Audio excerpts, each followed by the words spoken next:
ഈ ചിത്രം നിങ്ങൾ കണ്ടോ?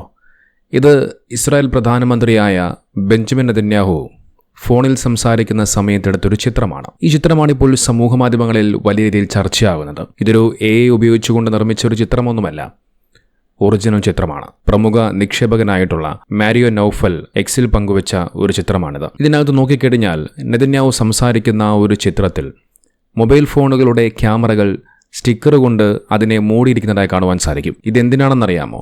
ഇറാന്റെ ചാരക്കണ്ണുകളെ പേടിച്ച്, അഥവാ ഇറാനിലെ അവിടെയുള്ള ഹാക്കർമാരെ പേടിച്ചുകൊണ്ടാണ് ബെഞ്ചമിൻ നെതന്യാഹു തന്റെ ഫോൺ മുഴുവനും സ്റ്റിക്കർ കൊണ്ട് അതിനെ മൂടിയിരിക്കുന്നത്. ലോകത്തെ ഏറ്റവും കരുത്തുറ്റ സൈബർ പ്രതിരോധ സംവിധാനങ്ങളുള്ള രാജ്യമെന്ന് അവകാശപ്പെടുന്ന ഇസ്രായേൽ എന്ന് പറയുന്ന രാജ്യത്താണ് ചാരവലയത്തിൽ നിന്നും രക്ഷ തേടിക്കൊണ്ട് തന്റെ സ്വന്തം ഫോണിലെ ക്യാമറകൾ സ്റ്റിക്കർ ഒട്ടിച്ച് ബെഞ്ചമിൻ നെതന്യാഹു അതിനെ മറച്ചു പിടിക്കുന്നത്. നമുക്ക് നാം മനസ്സിലാക്കേണ്ട ഒരു കാര്യമുണ്ട്. മൊബൈൽ ഫോണുകളെ നിശബ്ദമായി നിരീക്ഷിക്കുന്ന പെഗാസസ് എന്ന് പറയുന്ന സോഫ്റ്റ്വെയർ കണ്ടുപിടിച്ച ഇസ്രായേലിന്റെ പ്രധാനമന്ത്രിയാണ് ഇത്തരത്തിൽ തന്റെ ഫോൺ ക്യാമറ ഇതുപോലെ പേടിച്ച് സ്റ്റിക്കർ ഒട്ടിച്ച് മറച്ചു പിടിക്കുന്നത്. എന്തൊരവസ്ഥയാണിത് നോക്കൂ. ലോകത്തിലെ ഏറ്റവും വലിയ ബുദ്ധിരാക്ഷസന്മാർ തങ്ങളാണെന്ന് അവകാശപ്പെടുന്ന ആ ഇസ്രായേലിലെ പ്രധാനമന്ത്രി ഇത്തരത്തിൽ ഫോൺ ക്യാമറകളെ പോലും ഭയപ്പെട്ടുകൊണ്ട് ജീവിക്കുമ്പോൾ അവർ ജീവിതത്തിൽ എത്രത്തോളം ഭയപ്പാടോടുകൂടിയാണ് ഓരോ നിമിഷവും ജീവിച്ചു പോകുന്നത് എന്ന് നമുക്ക് വ്യക്തമായി മനസ്സിലാക്കാൻ സാധിക്കും. പുറമെ ഭയങ്കര വീമ്പ് പറച്ചിലാണെങ്കിലും ഉള്ളിൻ്റെ ഉള്ളിൽ ഓരോ നിമിഷവും ഭയപ്പാടോടുകൂടിയാണ്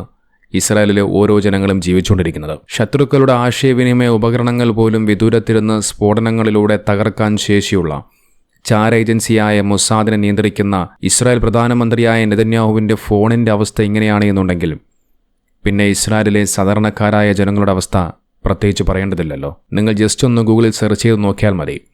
ലോകത്തെ ഏറ്റവും കൂടുതൽ ബോംബ് ഷെൽട്ടറുകളുള്ള രാജ്യങ്ങളുടെ പട്ടിക നോക്കിക്കഴിഞ്ഞാൽ അതിൽ ഇസ്രായേൽ ഉണ്ടാകും. ഏതു നിമിഷം വേണമെങ്കിലും തങ്ങളുടെ രാജ്യത്തേക്ക് ബോംബുകൾ വന്ന് വീഴാമെന്ന് പേടിച്ചുകൊണ്ട് അവിടേക്ക് ഓടി ഒളിക്കാൻ വേണ്ടി ഓരോ സ്ഥലങ്ങളിലും അവർ ബോംബ് ഷെൽട്ടറുകൾ നിർമ്മിച്ചിരിക്കുകയാണ്. കാലാകാലങ്ങളായി ഇസ്രായേൽ ഏറ്റവും വലിയ നൂതന സാങ്കേതിക വിദ്യ തങ്ങളുടെ പക്കൽ മാത്രമാണ് ഉണ്ട് എന്ന് അവകാശപ്പെട്ട അയൺ ഡോം എന്ന് പറയുന്ന സംവിധാനത്തെ നോക്കുകുത്തിയാക്കിക്കൊണ്ട് ഓരോ മിസൈലുകളും ഇസ്രായേലിലെ പ്രധാനപ്പെട്ട നഗരങ്ങളിൽ വന്ന് പതിച്ചത് നാം എല്ലാവരും കണ്ടതാണ്. നോക്കൂ, ഇത്തരത്തിൽ ഓരോ നിമിഷവും ഭയപ്പാടോടുകൂടി ജീവിക്കുന്ന ഒരു ജനതയുണ്ടെങ്കിൽ അത് ഇസ്രായേൽ ജനതയാണെന്ന് നിസ്സംശയം പറയേണ്ടി വരും.